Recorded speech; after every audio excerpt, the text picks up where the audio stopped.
Você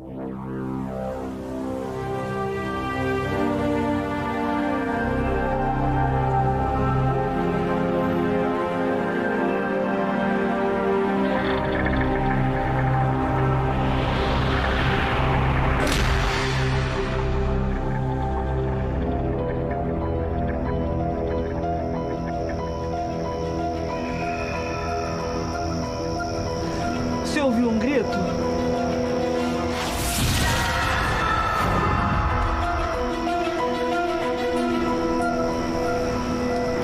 Deve ter alguém que está sofrendo.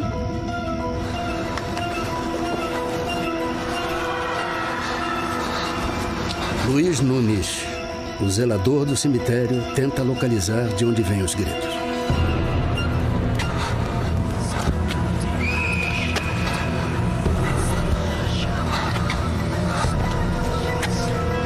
Eu, uma senhora que estava aqui, mais um rapaz. Escutamos voz pedindo socorro, pedindo socorro. E aí saímos aqui procurando, não achamos nada. Tinha mais ou menos umas 15 pessoas fazendo umas orações lá embaixo.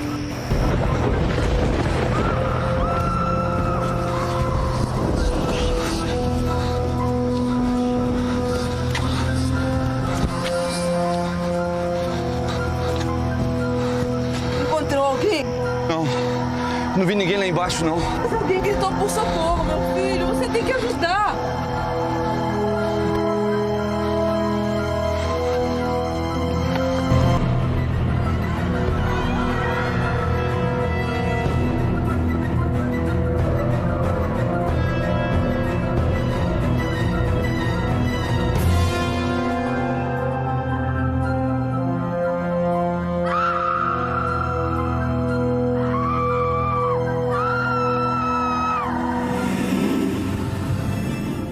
Ela falou para mim, o senhor descobriu de onde veio aqueles gritos? Eu falei, eu descobri. Surpreendentemente, quando Luiz joga água nos túmulos, os gritos silenciam.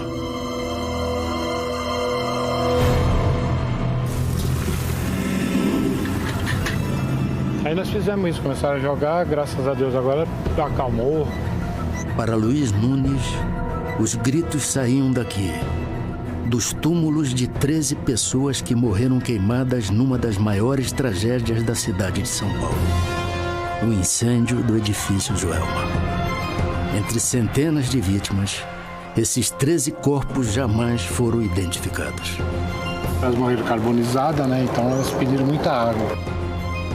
Os 13 corpos deram origem ao mistério das 13 almas. Um dos enigmas que até hoje rondam o edifício Joelma.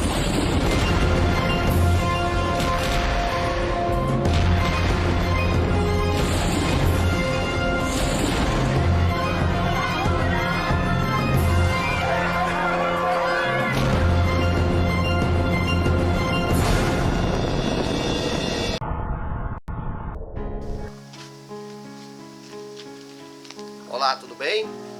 Estamos de volta com o quadro Lendas e Mistérios aqui no nosso canal, no nosso perfil, onde toda semana trazemos uma história de arrepiar no mínimo. Mas hoje vou trazer para vocês uma história para quem realmente tem estômago. É a tragédia do edifício Joelma, que completa 50 anos hoje, no dia 1º de fevereiro. Pois bem, no dia 1º de fevereiro de 1974, o edifício Joelma, um edifício de escritórios, pegou fogo na capital paulista, em São Paulo. E na ocasião, 189 pessoas morreram de forma terrível. E mais 345 ficaram feridas. Foi a maior tragédia do estado de São Paulo e a segunda maior tragédia em edifícios no mundo, perdendo apenas para a tragédia do World Trade Center nos atentados terroristas do 11 de setembro. A tragédia do edifício Joelma abalou milhares de brasileiros naquela época.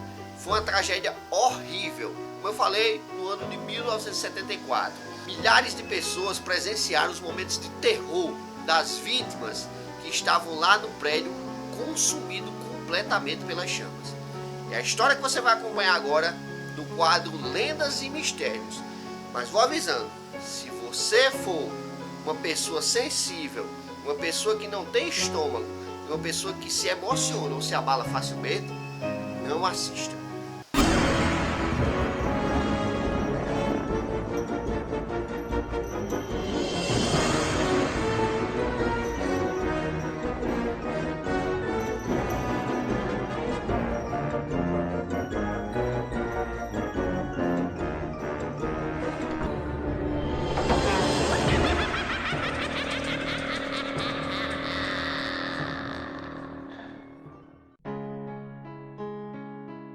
A história de tragédia neste local começa muito antes do fatídico dia do incêndio no edifício Joelma. Naquele lugar, antigamente, existia uma casa onde morava uma família. E nesse exato local, antes de existir o edifício Joelma, aconteceu um crime terrível que também abalou São Paulo, conhecido como o crime do Poço, e que deu a história de uma lenda, de uma maldição naquele local, que se tornou um local pesado de energias negativas e que muita gente fala que tem relação com a tragédia do edifício Joelma. Até hoje, especialistas garantem que o lugar é cercado por uma estranha energia espiritual. Para tentar entender o que chamam de maldição, vamos voltar no tempo e investigar a história do lugar, onde hoje é o edifício Joelma. Antes existia uma casa. Nela vive o professor de Química Paulo Ferreira de Camargo.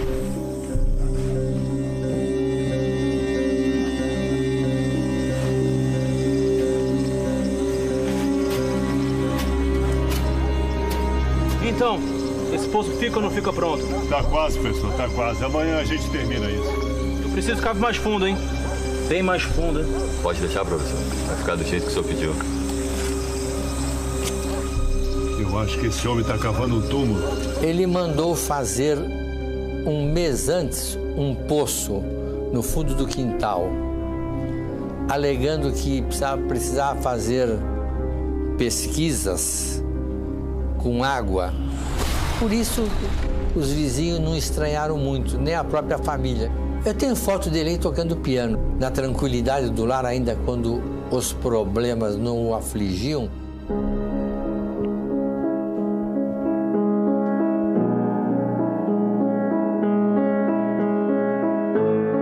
Paulo mora com a mãe e 2 irmãs.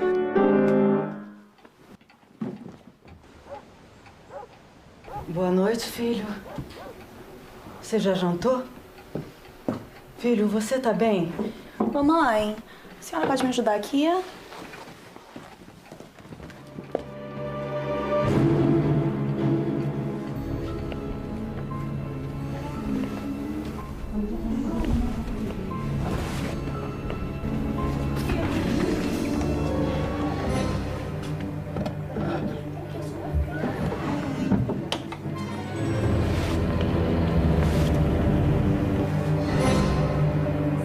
Sem motivo aparente, Paulo Camargo mata a mãe e as 2 irmãs de uma só vez. Pelo amor de Deus, para com isso, Paulo! O que é isso que você está fazendo?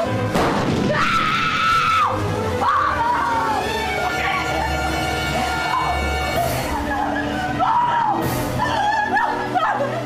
Ah, meu filho, para com isso! O que você está fazendo, Paulo? Pelo amor de Deus, não! Minha filha! Não, Paulo!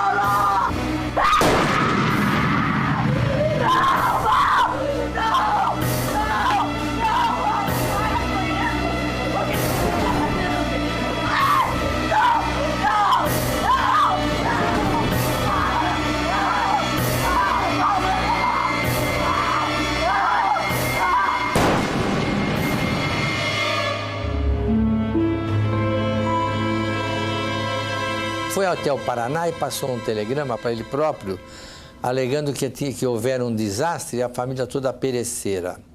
19 dias depois, a polícia recebe uma denúncia e vai até a casa de Paulo. Professor, para que serve esse poço aí? Para as minhas pesquisas. Pesquisas? E por que o senhor não está usando o poço? Eu não precisava mais dele. O senhor tem recebido notícias da sua família? Notícias? A minha mãe e as minhas irmãs morreram num acidente de carro, seu delegado. Mas a polícia do Paraná não confirma essa história, professor. Eles dizem que não consta nenhum acidente com 3 mulheres mortas. Eles estão mentindo. O senhor viu o telegrama. Calma, tá tudo bem. Meus pêsames. O senhor se incomoda de me mostrar sua casa? A polícia tem 2 suposições para a motivação do crime. A primeira é que a família teria rejeitado uma namorada de Paulo. E a segunda, Paulo teria matado a mãe e as irmãs porque elas portavam graves problemas de saúde e ele não queria cuidar delas. Sua casa é muito fria. A respeito da viagem da sua família, ela viajou por quê? Foram visitar parentes, seu delegado. Parentes? Quantos quartos tem a sua casa?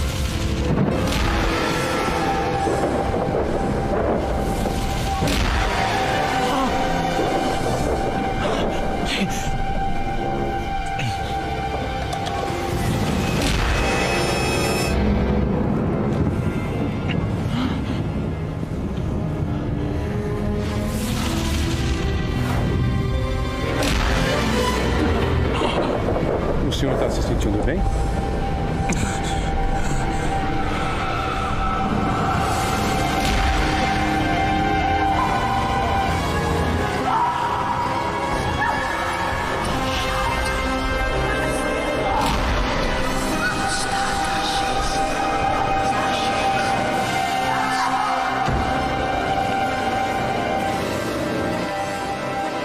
Três pessoas não somem assim sem deixar rastro.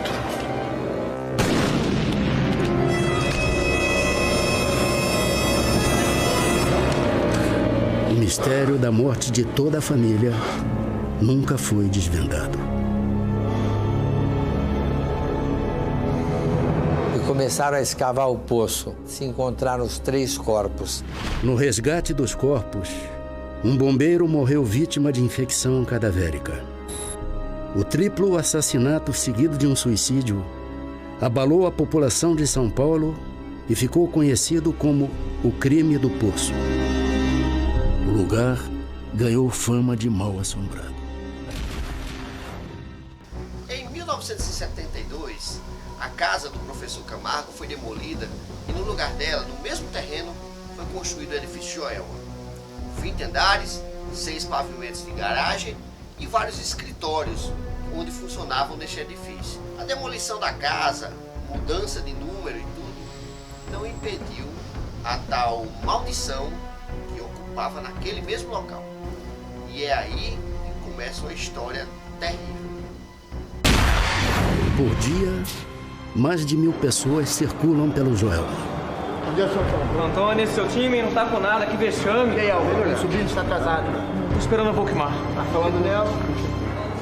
A processadora de dados, Volkmar, 21 anos, e o irmão Álvaro trabalham no banco que fica no prédio. Sexta-feira, 8 da manhã, 23º andar. Se todo dia fosse sexta-feira como hoje, aí sim eu seria feliz. Mas eu tô louca pra chegar segunda-feira.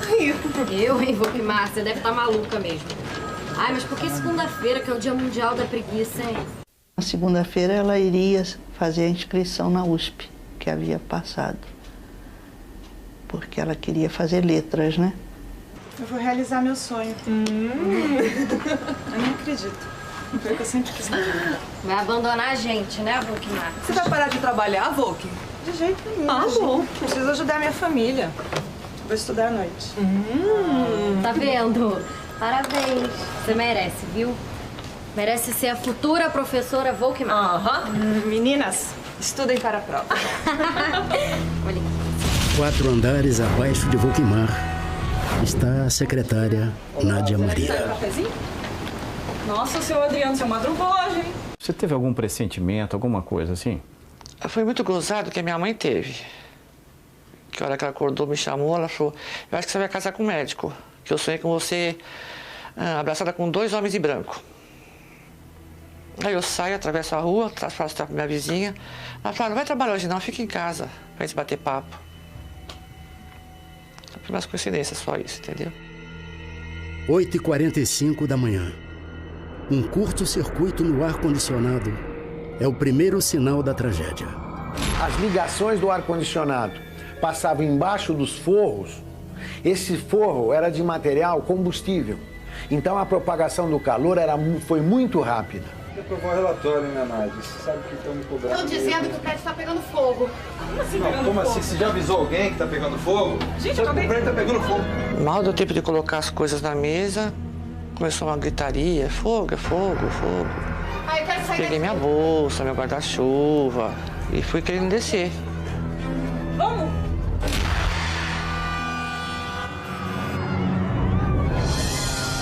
Gente, eu acho que o prédio tá pegando fogo. Ai, para de brincadeira, pelo amor de Deus. É sério, Valquimar, vamos embora daqui. Socorro, gente! Tá tudo pegando, meu Deus! Tá tudo em chamas! Larga essa bolsa! Isso tem que sair do prédio agora, que tá pegando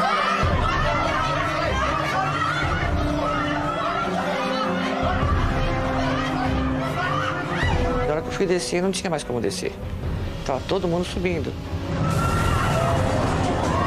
Nádia consegue passar pela multidão em pânico.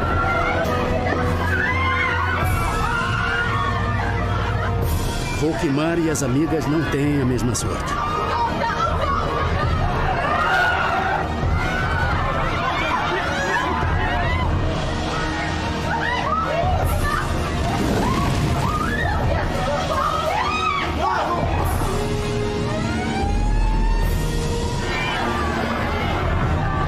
Treze pessoas tentam escapar pelo elevador, mas elas não conseguem se salvar.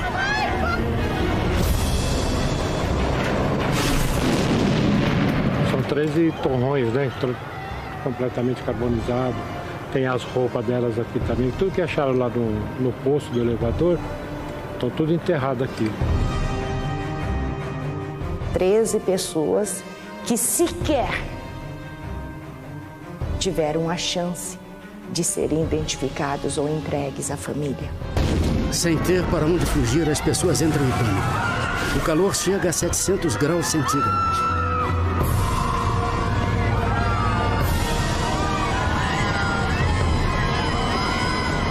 Virou um espetáculo aqui, um espetáculo dramático, né?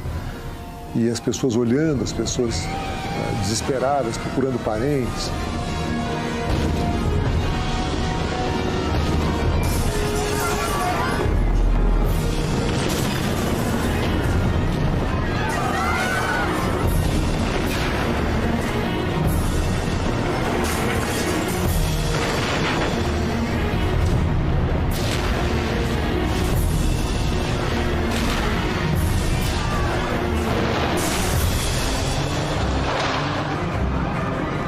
Outra coisa pra você pensar. Era só a morte ali chegando. Não tinha outra alternativa. Você vai escapar por onde? Voar? Não dá. Só a morte. O sofrimento é insuportável. Desesperados, muitos se jogam do prédio.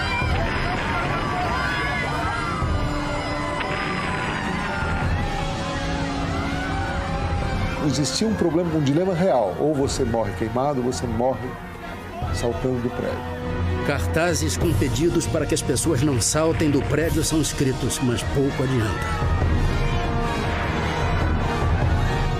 A maioria dos ocupantes desse prédio, do Joelma, ao invés de descerem as escadas, subiram e chegaram nesta parte do prédio. Só que o calor irradiado, para se ter uma ideia, no incêndio, atinge 700 graus. Derrete o vidro, derrete o alumínio, funde o alumínio, funde os metais. Então a maioria das pessoas que chegaram em cima do telhado do edifício Joelma queriam respirar. E ao tentar respirar, eles chegavam próximo do muro, da mureta do prédio e olhavam para baixo e ao olhar para baixo aspiravam o ar aquecido. E essas pessoas morriam por asfixia mecânica. Seria o mesmo que eu colocar água na chaleira para ferver, a água na chaleira ferve a 100 graus. Eu tiro a tampa e ponho o rosto em cima. As pessoas respiravam ar aquecido de 600, 700 graus.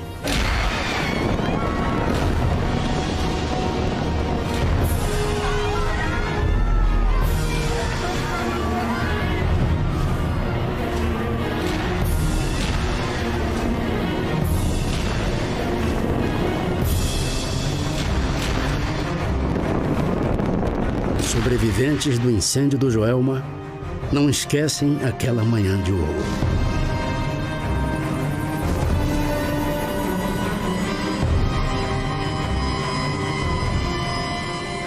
Como é que eu consegui sobreviver? No estado que eu estava no estado lastimável. Eu estava encostada, com as pessoas me segurando também, me ajudando. Aí notei que o helicóptero desceu, um bombeiro se abaixou. As pessoas que estavam melhor ajudavam as outras a subir. Falei, bom, existe uma chance ali, é ali que eu vou correr. Aí Deus me deu uma força tão grande, não sei de onde veio, que eu estava com meu pé inteirinho queimado. Eu fiquei de pé, fui lá, implorei pro bombeiro, ele falou, você fica quietinho que da próxima vez vai ser você. O que você sente assim quando você passa em frente ao Joelma? Qual o sentimento? Ainda me dá um arrepio. Até hoje é um calafrio, uma coisa... Chegou a entrar de volta lá no prédio? Nunca mais. Volquimar e as amigas não sobrevivem ao incêndio.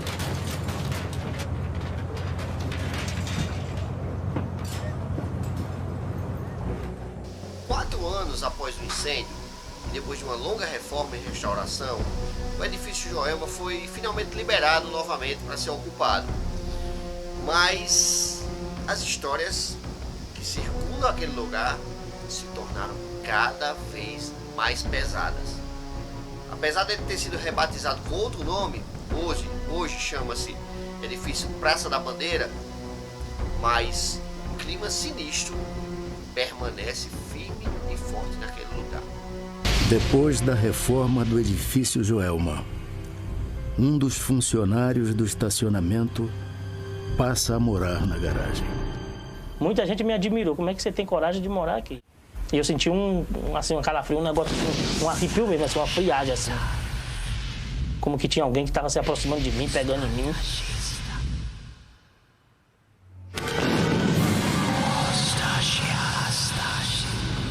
Tava vestida assim, tipo de noiva, toda de branco assim. Tava bonita, bonita mesmo. Trabalhou um rapazinho, motorista da perua, de carregar malote à noite. Ele tava na rampa, eram umas 3 da manhã por aí. Ele desceu uma loira e deu boa noite pra ele. Ele se assustou e nunca mais deixou a perua na rampa.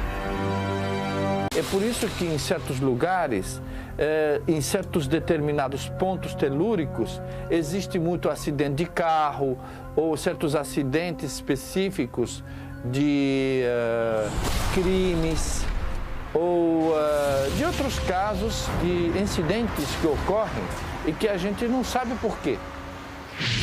Hoje, o antigo Joelma tem dezenas de salas vazias. Entre elas, a sala onde Volquimar trabalhava. O incêndio provocou uma ampla discussão sobre a lei de segurança nos prédios e foram criadas normas obrigatórias de prevenção em São Paulo. 5 pessoas foram responsabilizadas pela falta de segurança do Joelma. Todas foram condenadas, mas como eram réus primários, conseguiram recorrer e nunca foram presas.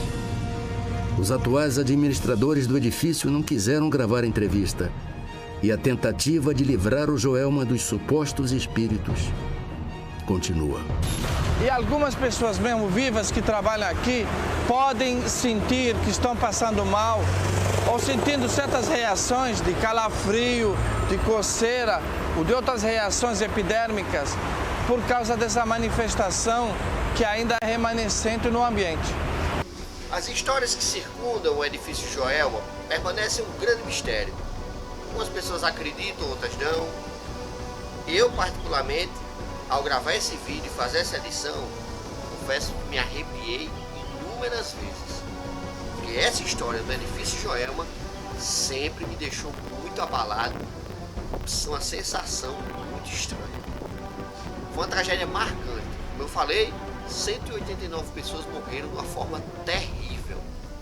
E nas imagens que vocês puderam acompanhar aí no vídeo, vocês imaginam os momentos de terror para quem ficou preso e faleceu consumido pelas chamas do incêndio. Vamos ficando por aqui com o quadro Lendas e Mistérios e voltamos próxima semana com mais uma história. Lenda, verdade, fato ou não? O que você acredita? você tem medo. Até a próxima, fiquem com Deus. Forte abraço.